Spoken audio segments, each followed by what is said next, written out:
Well, I met General Doolittle, Jimmy Doolittle, and he's just the greatest person I ever met in my life. And fortunately for me, we hit it off, and I asked him, would he come and speak to our chapter?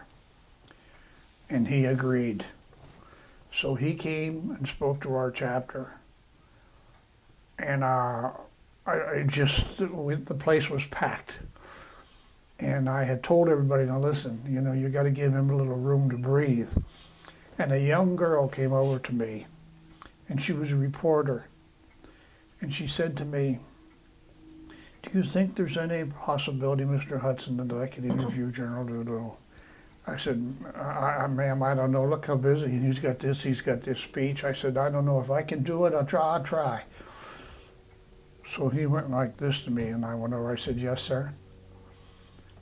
He said, is that young girl a reporter? I said, yes, sir. He said, does she want you to interview me? I said, yes, sir. He said, see that curtain? I'm going to go around back of that curtain. He said, you go find her and you bring her back.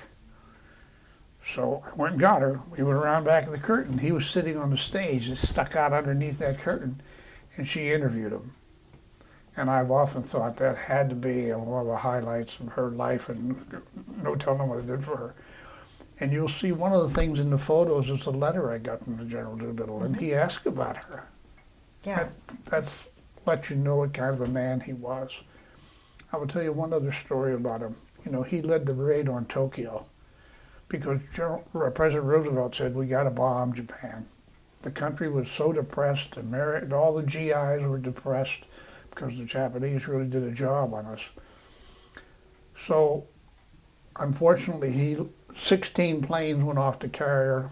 The Russians kept one, and the other 15 all crashed and were lost. And they either crashed or bailed out. The book was written by 30 Seconds Over Tokyo by one of the guys. Anyhow, he thought he was going to be court-martialed.